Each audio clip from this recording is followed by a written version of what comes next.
I'm Nicole Roarke and welcome to Chef's Tips. Today I'm going to show you how to make a compound butter. Who doesn't love butter? What we use in professional kitchens is always an unsalted butter because we like to be in control of the flavor in that butter. I like to add how much salt and flavor I put into that butter. So a compound butter is a step above. What we do is take a room temperature softened butter and infuse other flavors and textures. You can make a sweet compound butter. For example, you can do a cinnamon raisin or a maple bacon butter, or you can do something savory, fresh herbs, garlic, pine nuts, citrus zest, etc. What I'm going to do today is make a compound butter using orange zest and roasted red peppers. The first thing you need to do right before you make that compound butter is remove the butter from the refrigerator. You can make a stick's worth to a pound or two. You want to take that butter out of the refrigerator in order to keep it room temperature. When I say room temperature, what this means is you should be able to press on it gently and it's completely spreadable or whippable. You can place a compound butter into a KitchenAid, a stand-up mixer, a Robocoo, a Cuisinart, but it can be very easily done by hand. I'm about to make a compound butter using orange zest, roasted red peppers, a bit of kosher salt, and also some crushed black pepper. I begin with that unsalted butter. It's nice and soft and room temperature. The best tool for the job is a rubber spatula. You can also use a wooden spoon. Go ahead and add a bit of kosher salt. Remember that this is an unsalted butter, so I can season pretty generously. Then I'm going to take a nice cracked black pepper.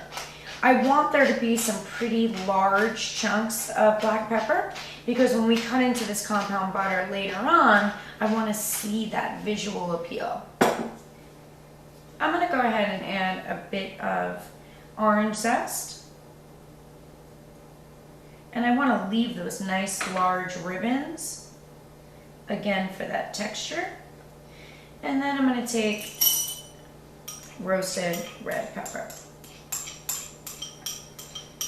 Again, your flavor profile is completely up to you. Herbs, garlic, roasted garlic, maple syrup, honey, cinnamon, toasted nuts, seeds. Your imagination can run wild. Go ahead and whip this up till it's nicely incorporated. Beautiful. Of course, give it a bit of a taste, because at this point you can adjust seasoning. Once we wrap up this compound butter, there's no turning back. Beautiful. Delicious. Now what I'm going to do is place a piece of plastic wrap along my cutting board or my table. Then I'm going to take a nice piece of wax paper and place that on top. Go ahead and take a spoonful of your butter and place it right in the center. At this point, I'm going to grab the end of the wax paper and roll it over where my butter is. It's very important not to roll the wax paper into your butter because later on when we cut it, we're going to be having to pick out pieces of paper. So take that wax paper and place it over your butter. Now what I'm going to do is, with my left hand, I'm just going to press tightly on that butter, and with my right hand, I'm going to pull at it. Just like so. You'll see that I give myself a nice smooth edge. And at this point, I can keep my compound butter a nice thick log, or I can continue to press it thinner into a smaller log like so. Now I just simply roll that compound butter up. I'm going to go ahead and pinch the ends in tightly, securing the butter in, and continue to roll. Grab both of those ends tight and simply twist. As I twist the compound butter, you'll see that it really reinforces that log shape. And when we go ahead and cut into this later, we're going to see that it's a nice round cylinder. We can place that on some beautiful toasted baguette, perhaps a seared filet mignon, or a piece of sea bass. That plastic wrap that's been fastened to my table or cutting board, I'm going to use that to reinforce my wax paper. Place it over like so, and just twist that up nice and tight. Remove it from the table. And I'm going to place this in the freezer for at least an hour until it becomes nice and solid, at which point we can remove about 20 minutes before dinner service. I've done one already for you, so I'm going to show you what that looks like.